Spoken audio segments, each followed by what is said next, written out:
Yeah. All right. Today on the Thinking Pod, The Thinking Pod. we are bringing you an episode about probably everyone's most favorite subject. Money, dinero, mula, I however you want wouldn't to say call that's it. everyone's favorite subject. Well, I think it's really easy to get clicks when you talk about money. I think that it just something that everyone has to deal with, more or less, Mm-hmm. to a certain degree, on a day-to-day basis. Unfortunately. Fortunately, yeah. Wouldn't it be nice if we just lived in a communist society and everything's taken care of? Comrade. No, I'd be down. Fuck it. I don't know. In all seriousness, it could work in a really rich economy, but It unfortunately would not work. the U.S. But I mean, a surgeon getting paid the same as a trash collector, Mhm. there might be some discrepancy Yeah, there. there probably would be. I mean, there's. I think it's a little more complicated. What is the phrase Marx uses? Like to each according to his needs, something like that. Mm-hmm. To his ability, to his needs. I Something mean, like I don't know. Like, if you have to go to school to get that degree or that experience, then again, what matters more, like a degree or the experience? I'm just saying, like, there's actually a good phrase. I'm sure everyone's heard of the phrase. It's not who you know that matters, but what. No, it's not what you know, but who you know. But that's actually, I've heard it's bogus. well, I would say definitely what you know. Yeah. I could tell you that I know how to castrate pigs.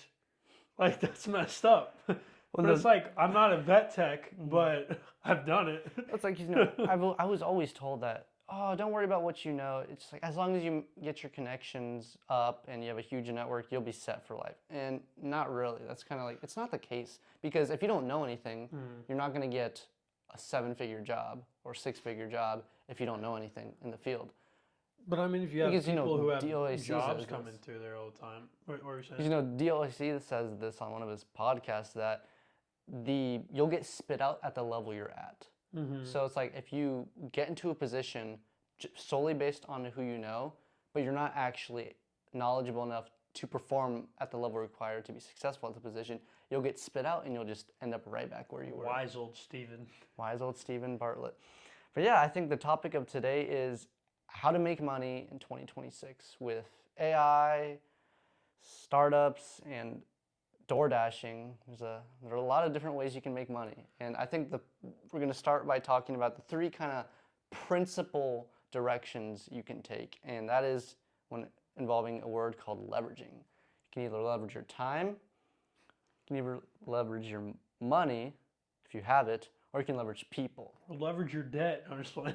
Yeah, the 4th one nobody talks about, operating at a net loss and still making File money. for bankruptcy. You'll be fine. But yeah, so quick explanation: leveraging your money makes more money for you. You know what they say: you're not wealthy unless you're making money while you're sleeping. Then leveraging people is you have people work for you. Different ways you can do that. You can have a firm, like a law firm or a real estate firm or an insurance firm. You collect residual income from the people who work for you, or you even could if they're also just be an independent. employee. I mean, Yeah, that would be leveraging time.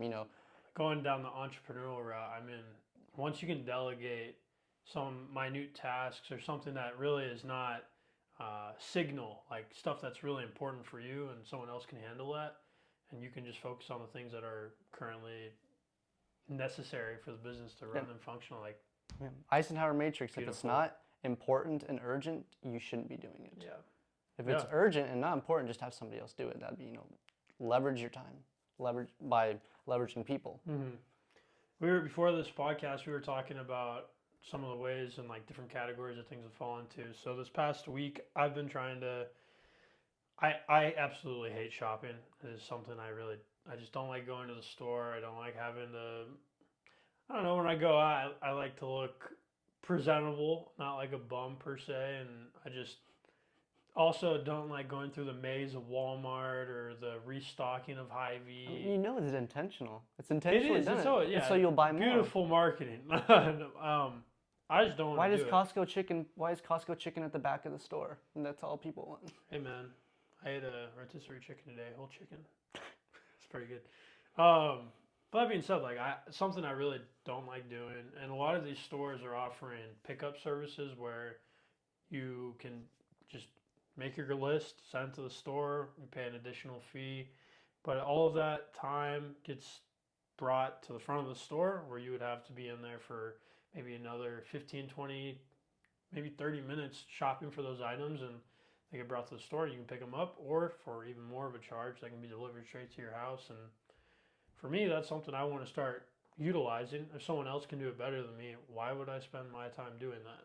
You know, you bring that up because, and it's really good because Hormozi always talks about this. Like, first of all, you need to find right now where you're at, regardless if you're, you know, a part-time college student or you're an executive making six figures. Find what your hourly rate is, and you're going to have a rate regardless, whether it be $20 an hour or 100. And realize that every hour you spend doing something that amounts to less than that amount, you should delegate because you could otherwise be making that. So, for example, everyone thinks they're being economical and expedient when they do their own laundry or always cook by themselves, which again, I don't like eating out, but to this point, so say you spend an hour every single day on mundane tasks around the house, but you make $200K a year. So your House cleaning. your hourly wage is $100 an hour. You could probably find somebody to do that for less than $50 an hour. What do you think your hourly rate is? Well, so because I'm like an entrepreneur, freelance type stuff, it's not like set, but Well, it's ballpark. I mean, when I tutored, I was 40, 50 an hour. So I would put that, You said that's about where you I'd say fall 50 into. right now. Yeah, I mean that's generally where I like to fall in is around 50 an hour. Last year I remember being at a 40 an hour ish spot, and man, when you do some bullshit stuff, excuse my language. I mean, like currently I'm plastering a room that's 14 feet wide, 11 feet tall, 10 feet in length. Like it's a big room. I'm gonna be coming out at around 65 an hour. Never gonna do this plastering again. I hate it. It's not something I enjoy doing. So it's like, do I fall on my hourly rate? Do I jack it up even more? I mean, the thing is, like for this job that I'm doing, and we're talking about making money, I suppose might as well touch on this. Someone I work with here in town, they're renovating the second floor of the art center actually, and a majority of this work is going to be painting. And before you paint, there's prep work that needs to be done, wall patching, all sorts of little things that make a nice paint job pop. That being said, they asked me how much it would cost to do this room. I didn't want to do it. And I just said $1,000. I estimated it would take me 13 hours. I was like, nah. Hopefully it doesn't go through, but she accepted the bid. And now I'm like, crap. You know what I mean? It's just like, it's great.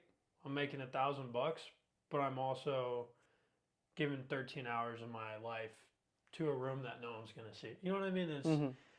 It's giving me a lot of time to reflect. I mean, yes, I'm getting better at a skill. I think blue collar work is going to be something that in the next 5 to 10 years is going to be more valuable. I think white collar work has been something that's been really important till this year, but now a lot of that's getting replaced by AI. So And insidiously too, you can't really tell. It's like, what is it? Yeah. Employment's going up, but GDP is remaining stable.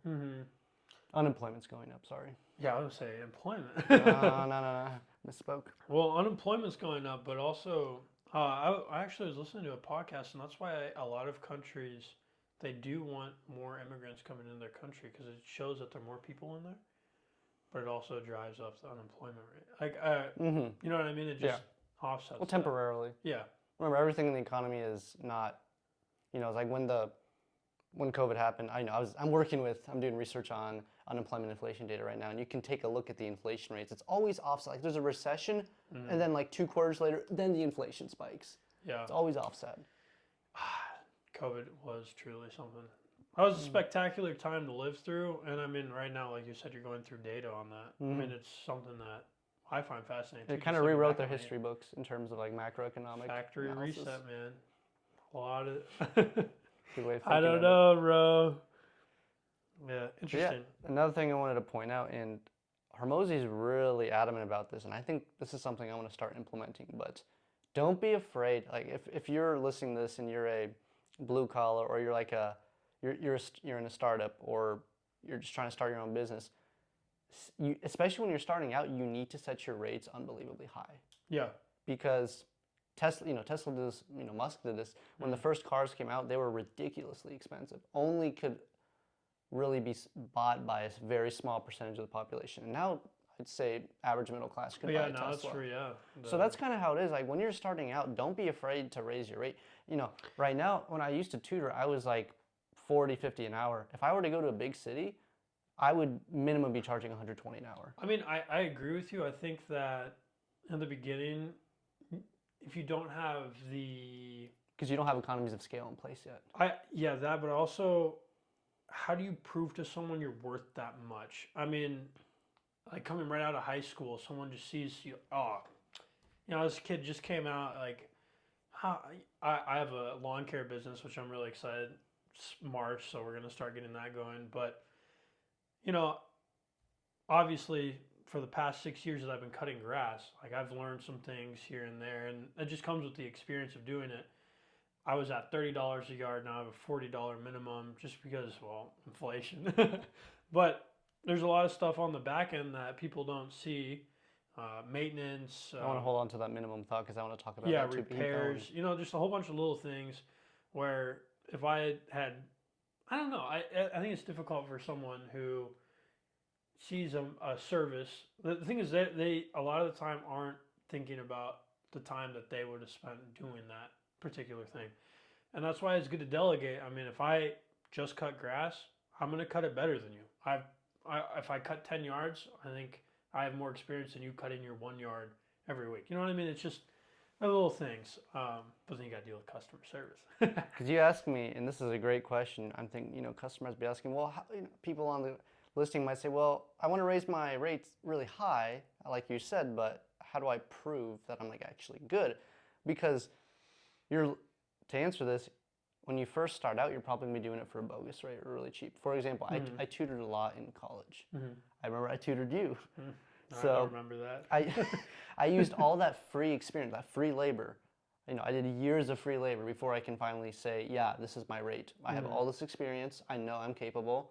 I'm going to set my rates high because I have all this experience. I did pass that test, actually. You did, and that's actually how you got to start, is you're going to be doing it for free at first or at a very low wage to kind of prove not only to you but also to the people you're going to try to sell to that, yes, when I say I am worth 100, 150 an hour, you're actually getting 100, 150 an hour's worth of high quality service. And then on the opposite spectrum, it's also good to have a minimum price in place. Yeah. Because, it's like if somebody says, hey, yeah, I can't really do, 100 an hour, how about 60? Well, let's say they live in the next town over. Do I really want to drive 20 minutes? Hell no. Just for 60? Yeah. At that point, I would rather just, take the hit and find somebody else local. It's kind of like you can abuse economies of scale a bit when you get larger or have a really high price where it's like, well, I'm making a lot already.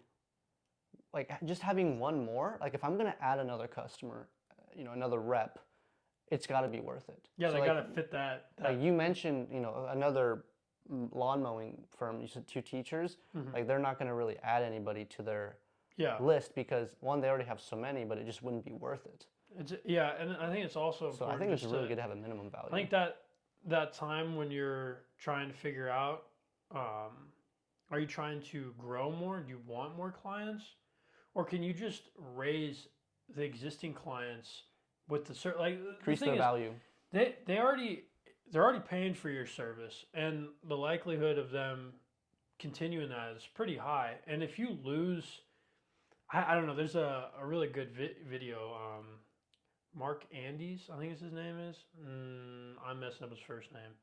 He owns Augusta Lawn Care. Very big business. He operates in, I think, 8 different states.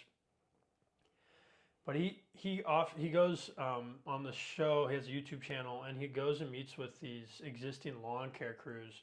And the big problem that they have is their existing customers are set at that minimum that company needed to have 4 years ago, but now 4 years forward, that minimum has changed. I mean, they just don't work. And he goes, raise the rates. And if you lose out on those customers, that's fine. They just don't fit. They don't fit into your thing. And it's like, you need to recognize when when it doesn't work for you too. Because in the end, it's your time. You know, Alex Hormozy had a really good example of this. Like, say you're a gym owner, and I don't know what's a good example. Let's say $50 a month. That's not. Was this with Chris Williams? Might have been. Well, $50 a month, and I think it's like if you 3x, if you triple the price, lose half your customers, and it's like you still make at least twice, double the profit. Yeah. But you have fewer people to deal with. Yeah, it's like it's almost better. Like, yeah. Why? Well, I mean, it's less stress off of you, just like that. And I mean, don't be afraid to raise your rates. I think some people.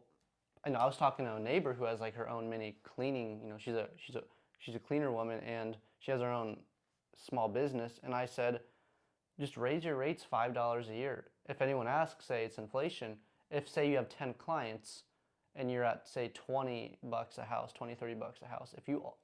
If 9 of them say yes, you just made up for the person who lost and some. Easily. And you have less work to do. I think one of my mentors that I have, I need to actually get in touch with him again. He owns a hardscape business, so they make retaining walls. He also has a lawn care crew. One thing he told me that stuck with me, it was just truly invaluable to me. Not every person is your customer.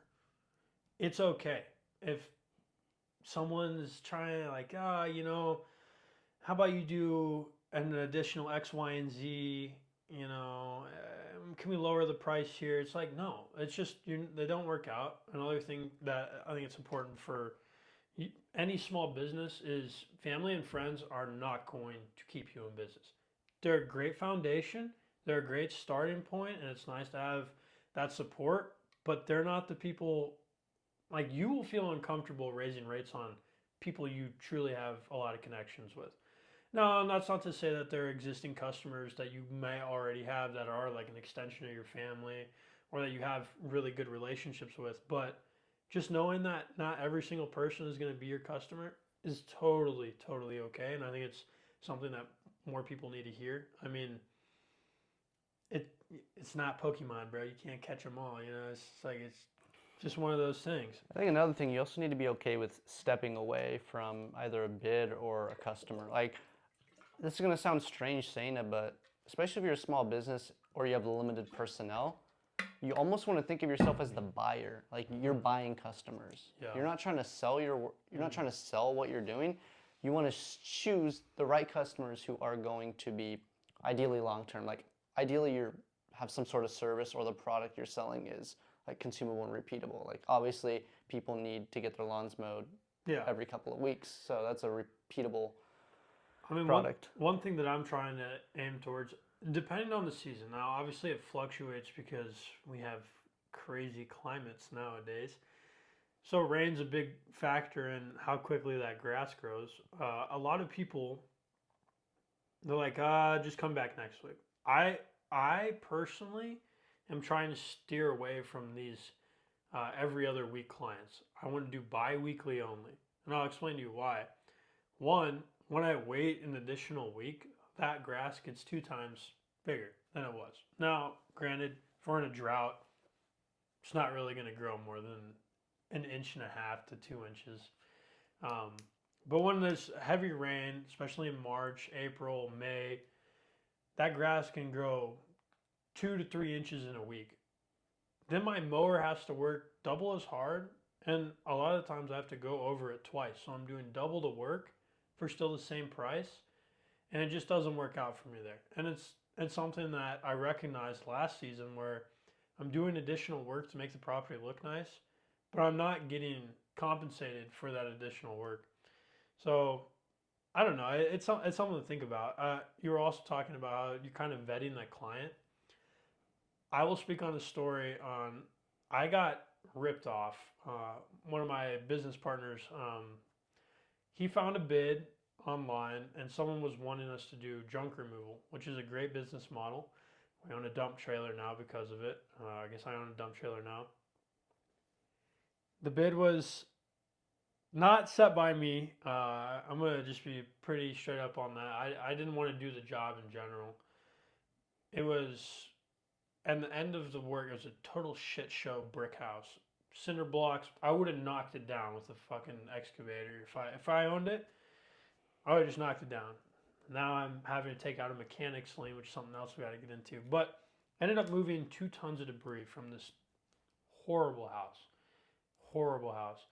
And when I mean, like, you can, after we were done, they had requested us to remove all drywall, all sheetrock, all carpet. I mean, everything. Strip it down to the studs was the legitimate thing we were told to do. So we did that. So we have a lot of material on our hands now, and we go to the waste site, dump it. They charge by the ton. It's $112 per ton. Not too bad if you think about it. I mean, it's Sorry, you had how many tons? it was 2.4 tons in total. Okay. So I mean, our bill from the waste site was right around 220. Let's call it 225. Come to find out, we get done with the job. We're back here. My partner calls them to let them know that we're done with the work and that we need to be paid. He did not ask for half up front like I told him to, for starters. And then he tells me that he reduced the bid amount because the people who we were subcontracting for told him we have tons of work and it'll be, we'll get you thousands of dollars by then. Which for me, when I hear that, it's bullshit immediately. Like I don't want to deal with that. That's not something I want. So the whole entire contract that he submitted for them was $750. 200 of those dollars go to the dump, which are things that, it's his first time making that bid, but it's a giant error of our time, of our money. I mean, and then we didn't even get paid in the end because they said that there was dust still in the house. And I'm like, yes, we just demolished your house. Of course there's going to be dust. I'm not a cleaning service. I'm the demo guy. You know what I mean? So it's important to know, one, is this customer full of shit? Not necessarily are they full of shit, but is it worth work that you're willing to do? And I think a really big thing that's important to me going forward for these jobs that exceed $500 all the way up to, I don't know, my biggest bid I've had was a $3,000 job. I want half of that payment up front and I get the other half on the back end when we're both satisfied with the work. Something else I learned from that is when you are doing a bigger job and maybe it's not, let's say it's for a $400 job, when you get to a point where you have done $400 worth of your services, I think it's important to communicate to the customer, hey, this is a lot bigger than we expected. As in, like, we just hit our mark of $400. If it's like junk removal, it's like, we're going to take this and I'm going to be done. Or we can keep going, but it's going to cost you more.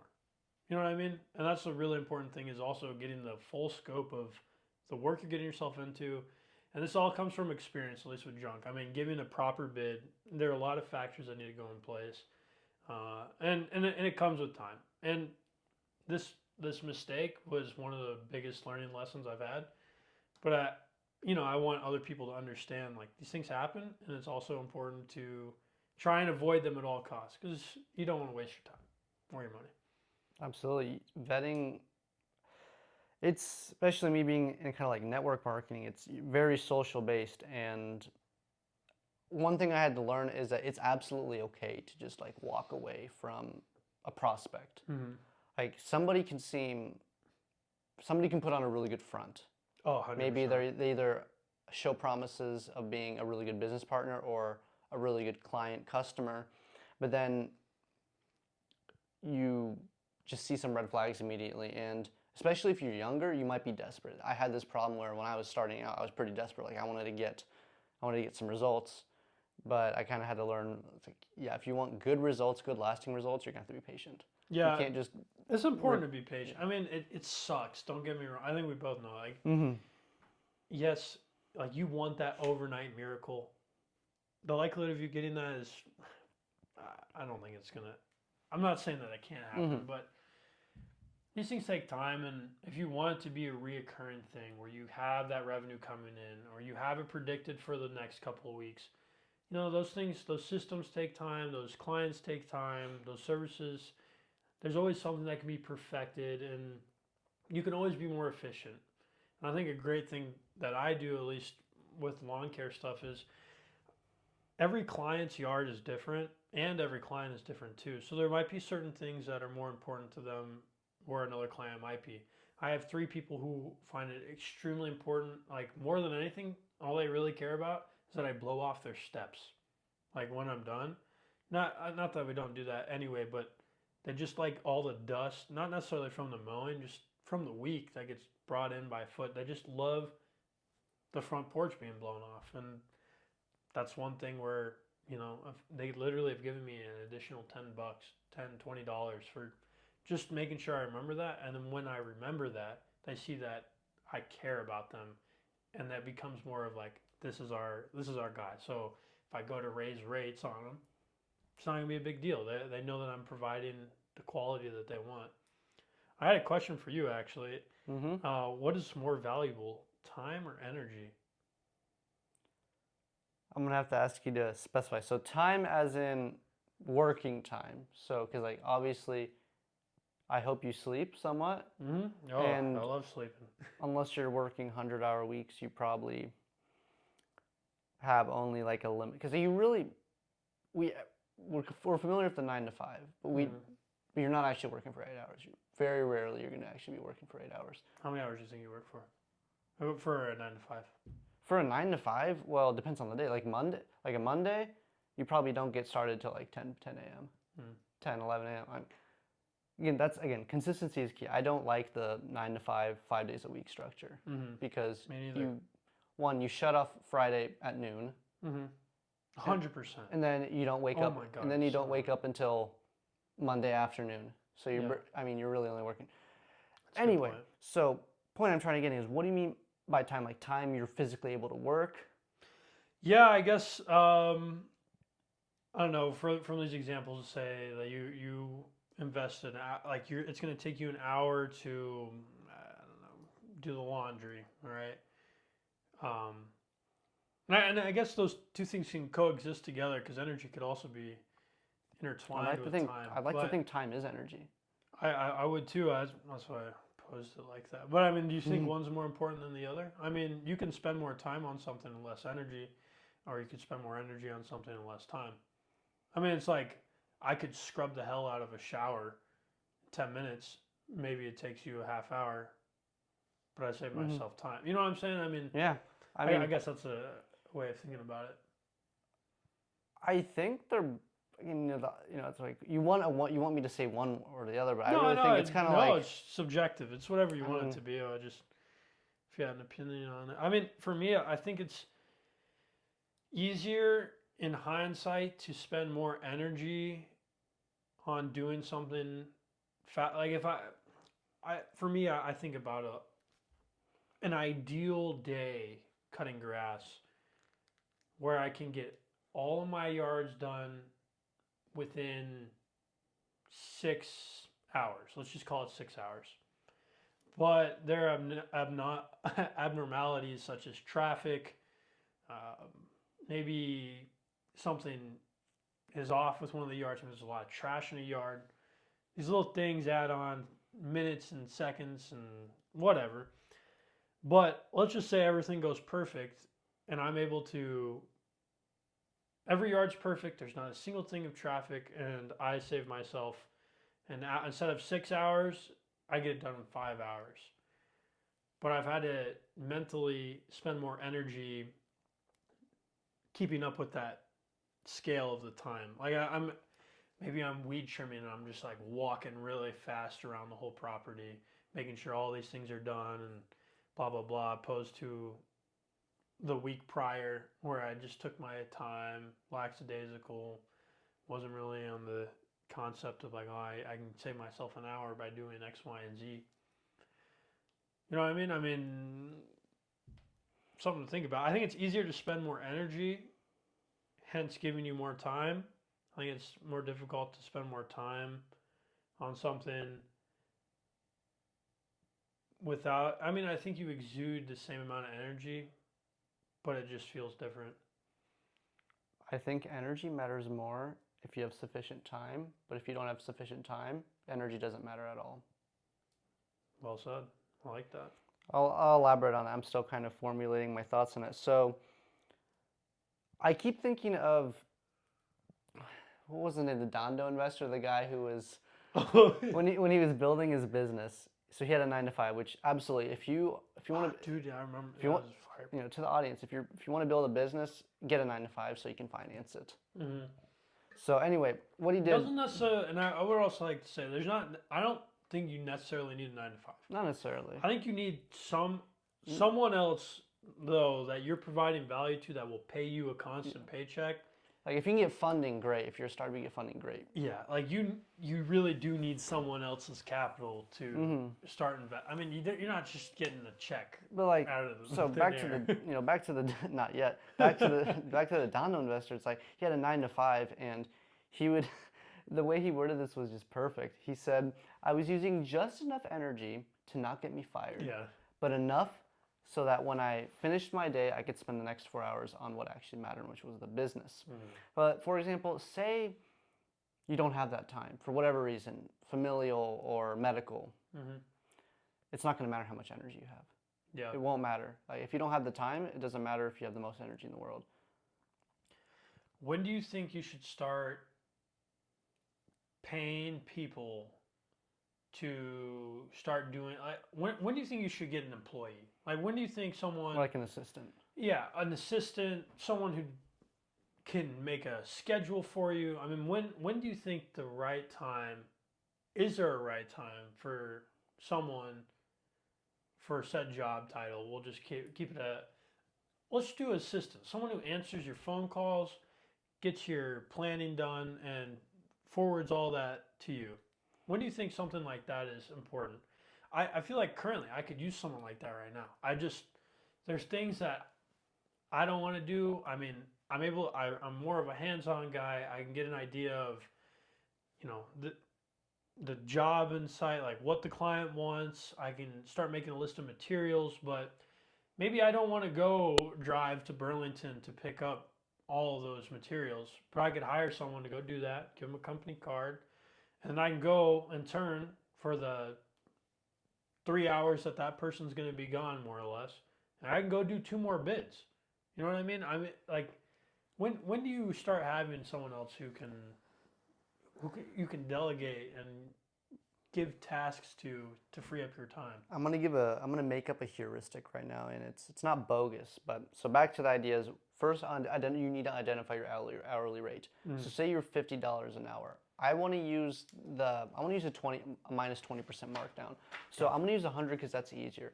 I think this could change, but let's say you're at $100 an hour, which I'm gonna be honest. If you're under $100 an hour, you probably aren't making enough to where it would be valuable enough for you to monetarily delegate, where you're paying somebody else to do it so you can make an additional 100. So I'm going to say 20% markdown. So $100 minus 20% is 80. So anything that can be bought out or paid $80 worth or less, if you're at $100 an hour, you should delegate. So say you were making $100 an hour doing bids like that, or Sure. when the money came through and you take your workday into account, you're making basically $100 an hour. If you could find somebody to do those tasks for you for less than 80 an hour, I'd say absolutely that's a huge win. Because think in those 3 hours, say you do it for 3 hours, that's an additional 60 you would make as opposed to had you done it yourself and not make that extra 60. I mean, dude, if you're doing 80, like you said, the $80 example, 20%. $20 an hour sounds amazing to someone. No, as in it would be 80 an hour. Yeah, or yeah, what I'm trying to say is like if I'm making 100 and if I'm able to hire someone on for 4 hours for $80 essentially. I think it doesn't have to be 80. I'm could be just saying less. that should Yeah, be your I'm just max. saying, but I That mean, should be your like- max. Right now, what minimum wage? Some states is $7, and I mean, dude, you could find somebody to drive for $40 an hour. I know. Oh my God, dude. I think that's probably what my rate came out to from that trucking you go. experience. I mean, fine by me. I didn't even have to drive. I was passenger princess. You know, that's cool. I didn't do shit. But I was thinking, I'm gonna get this. Likely, I'm gonna pursue that, just so I can have someone fund my extracurricular business adventures. I don't know. This lawn care season, I'm trying to hit a goal of 50 clients, $40 minimums for all of them, and ideally I can get all of that done in 3 days work. I mean, that could be a lot of money. And one thing, I'm not sure if we really mentioned it, but it's really important to have clear perspectives and values for what work you want to do, because it just helps you stay in, like, you need to stay in your lane. I guess what I'm trying to say. You don't want to fall into the analog of this in the coding world is you don't want to fall into the designer's trap where you just keep adding and adding and adding, Yeah. and you forget what the main objective was at first. I mean, it's super easy to be like, yeah, I could handle that, or like I could take on this, but it ends up costing you more. So I have no problem sharing this. What I'm after for this lawn care season are small yards. I know too many people who have these big mowers, these 52-inch all the way up to 72-inch mowers, and they mow giant parcels, like acres. I don't want that. I want like a half acre at max. You know what I mean? Residential. I want I have a 36-inch mower. I can get into just about every gate. You know what I mean? And it's like that's my target audience right now. I'm not trying to go mow a big field. I don't want to mow a big field. I want to get into a neighborhood, knock out 5 houses in there, move on to the next neighborhood, knock out another 5, go down the block, knock out 10 more. You know what I mean? It's like, but for me, the last mowing season, it was anything I could get. I was just hungry for, oh yeah, we could do this bigger yard. Yeah, that's fine. And then upcharge here. But it's like, I just, if I have my constant rate of what I want to do, where I want to fall in, it's more important to me to stay true to the things that one, I enjoy, and two, I'm getting better at. Like, you become more familiar with it, and you become more skilled in your craft. So, I mean, I don't know, and that's something where I'm exploiting my money. I'm invested into mowers, trailer, and that in turn is going to hopefully balance out and hopefully get some money coming through. Yeah, and kind of like to finalize that rules, like if you're not making at least $100 an hour, just don't do it, because Yeah. that means you have room to grow. Like once you're above the 100 an hour, which I mean, could you realistically make 100 an hour mowing? Oh Like- yeah, I like think all in all. so. Like what I like to think about is with the neighborhood ones. So when I'm already in the neighborhood, those are my favorite, because usually it takes me 25 minutes to do a yard. It's the time in between the yards of traveling, like getting everything loaded and unloaded and prepped and not prepped, but just getting to the destination. You are fighting with traffic. You are fighting with the inconsistencies of human nature. So if I could get, for me, it's invaluable. I have a few houses or a few clients where the neighbors right next to them are on the same mowing schedule, so I'm able to do both, but I don't have to move any of my stuff. You know what I mean? It's all right there. So let's just say I have 3 houses right next to each other and they're all at $40. You know what I mean? That's You think you 120. could do 3 in an hour? Yeah. Oh yeah. If they're small, I mean, yeah. Yeah, Yeah, I you mean, said and, you want and that's the smaller thing. And size. it's like if they don't want it, that's fine. Like I don't need them. I'll find someone else who fits into that category. And for me, that's more important. You don't need any one customer. You don't. You don't, and it's okay. They might come back. I mean, I've had this happen where, I talked to one of my customers about products, and she just ghosted me. And then like He raised the rates on her. then like 6 months later, she literally came back. She's like, "Hey, can I buy this?" I'm like, "Okay." It's like There you I wasn't go. expecting that, but hey, there's some money.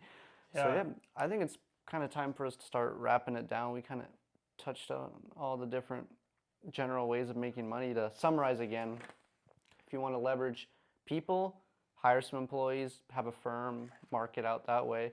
If you want to leverage your money, have a lot of money to begin with, or invest like crazy. I mean, you can't save your way to wealth. You can try. I mean, there's the Morgan Housel talked about this on one of his podcasts. There was like this guy in like the Northeast. He was like a janitor, like minimum wage job. But when he died, he had $1 million in the bank because he just kept investing. The problem is there, you absolutely. I'll take it back. You can save your way to wealth, except you'll be dead by the time you get wealthy. Here's something, and I just finished a book called Die with Zero. Think about how many years he had in the bank that he wasn't able to spend. Exactly. $1 million? Exactly. It was over. I forget the number. Well, of the let's book. just You call can read it, in the bro, book. Let's I call it a mean, mill. And this was a while ago. That's This is like this is 10 years. And then this is who's it going to? It'd be worth a lot more now. The 'cause this was- government. I think this was like pre 2010. That's insane. So anyway, I mean, That's so yeah, unfortunate. can't save your way to wealth. You can try. Yeah. I mean, you'll be saving somebody else's wealth. Yeah. The people who come after you. True. But I think that's a great way. Yeah, End it with is. zero. Start with nothing. End with nothing. Yeah, it's not you're gonna be. You can't do shit when you're dead. Roll around the grave. You know, I don't know.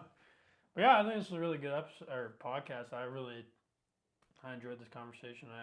I look forward to having a follow up of something similar to this. I mean, there's so many Me different too.